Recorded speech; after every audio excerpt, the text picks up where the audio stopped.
So I wanted to go over one approach to do a nice ebony finish on white oak. Of course, you could use this with just about any type of lumber. You might want to experiment with it to know what you're getting if you switch up the lumber, but this is what it's going to look like on white oak. So we'll go over the stain we used as well as the whole process of finishing this dresser for this sort of a look. This is a gentleman's dresser that my son wanted, so we figured out the size it needed to be and knocked out the construction on it. And then we started talking, well, what color should it be? What do you want the finish to look like? And he said simply black. He wanted it black. Well, I had just built this nice dresser from Quartersawn white oak. I certainly wasn't going to paint it black with cabinet paint, so we started thinking, and maybe an ebony stain would look nice so long as it was translucent. I was still a little bit worried though, because I actually haven't had the best luck with ebony stains in the past. The last thing I stained ebony was this boomerang holder, and after 2 to 3 coats of this Minwax ebony stain, it's actually jet black. So quite a contrast between that and this nice varathane ebony that's more of a translucent color, and it actually has some brown or even some gray undertones. I just didn't want to lose the nice figure that I have in that Quartersawn white oak, and so this does let a little bit of the figure shine through, although I would say the overall look is pretty subtle. Now with other stains I've used in the past, sometimes these plywood panels don't really match the hardwood frames, and in this case it was a nice match. Okay, so here's the product we used. It's a varathane oil-based wood stain, ebony color. Another nice one is the same product in a Kona color, a little more on the brown side of the spectrum. But the sample board will really tell the story here for you. This is the Kona color on this side, and this is the ebony over here. Now there's a streak down the middle, and this top part of the board is actually sapwood on Quartersawn white oak. And what I noticed is the sapwood on this stain comes out much darker than the heartwood, so something to be aware of. If you like that look, it's fine. Otherwise, do like I did and trim off the sapwood before you get started.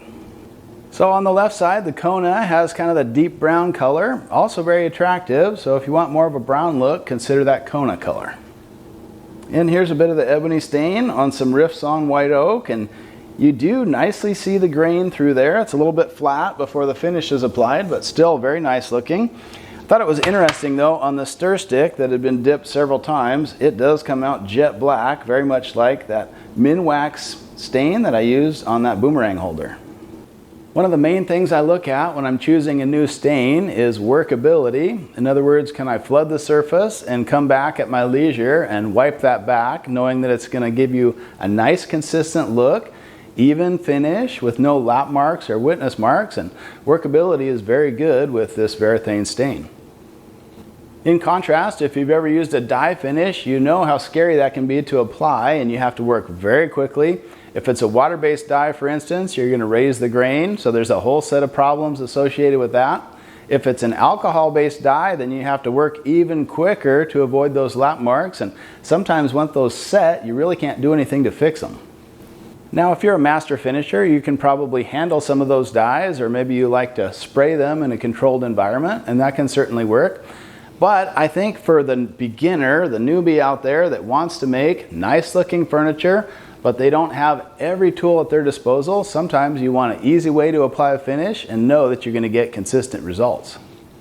I'm a big fan of the oil-based products, and I still just like to apply my stain by hand with a cotton rag, flood the product on, and wipe it back to the desired look. Now with this oil-based stain, it seemed to just automatically go to an even finish, unlike a gel stain where you really have to work and decide how much pressure to use when you're wiping that back. So again, it's just a reason that makes me choose this if you're a beginner finisher or you want that nice even result. Probably the most important step to finishing is letting your stain dry overnight. Give it 24 hours. I think that's where a lot of people go wrong. They get in a hurry and they let it dry for 2 or maybe 4 hours.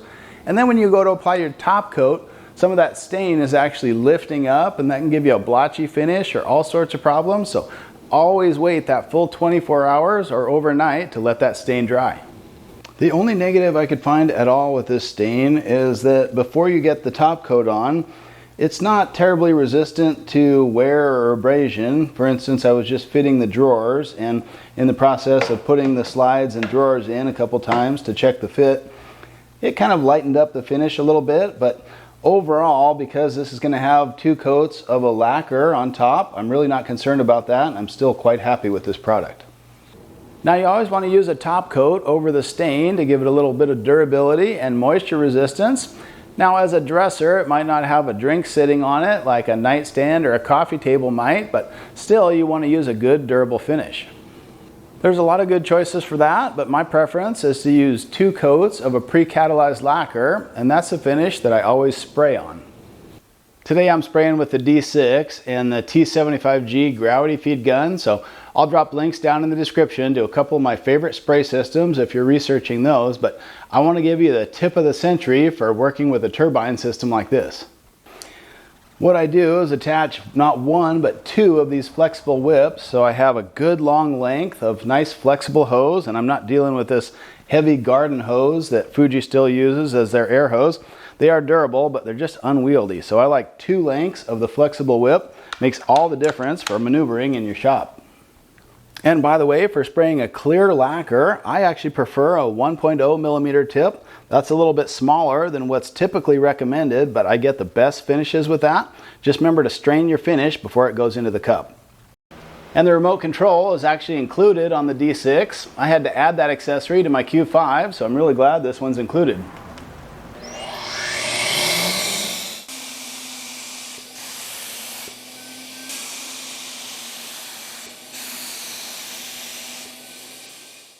Between coats of lacquer, I like to use these Norton soft sanding sponges. They're a very fine grit and completely flexible.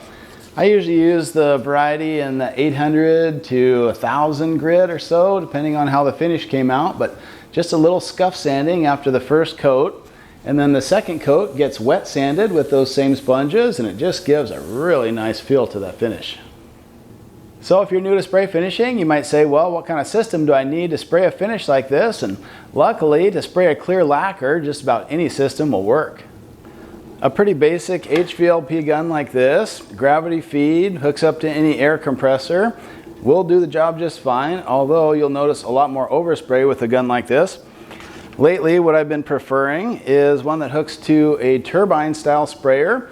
Although it doesn't need to be the biggest sprayer out there. I mean, I'm using the D6 today, which is a big 6-stage turbine, but realize for spraying clear lacquer, you could use the Semi-Pro 2 or a Mini-Mite 3 just fine. Now, if you want to spray a lot of thick cabinet paints, you may want to jump up to a slightly larger system, something that has at least 4 or 5 stages on the turbine. And there's one particular feature I like that the Q5 and the D6 has, that's variable speed. So for clear finishes, I like to use the T75G with the factory cup, but if I'm spraying a lot of cabinet paints, I'll actually use this T70, and that's a bottom feed gun, but I swap it over to use this 3M PPS system just because it's a lot easier on cleanup. One key feature on these Fuji turbine style guns is that they're pressure assisted, so you'll notice that tube that connects the gun down to the cup, and that gives you a positive pressure, and it really makes a difference above and beyond a standard HVLP gun. And of course, whatever rig you decide on, work in a well-ventilated area using one of these, a respirator approved for organic vapors.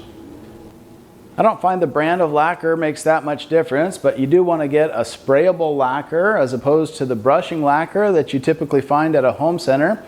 I like to thin mine 10 to 15% with lacquer thinner, and that just makes it lay down nice and smooth. One advantage to this type of top coat is it dries very quickly, so as soon as it's dry to the touch, you can scuff sand it, clean it with some cheesecloth and compressed air, and come back and hit it with that second and final coat. Now if you keep going and were to add a third coat, what you'll find is the sheen changes drastically. It actually looks overly shiny or almost plastic to me with the third coat. That's why I just do 2 thorough and careful coats, and that's been great for all the furniture I build.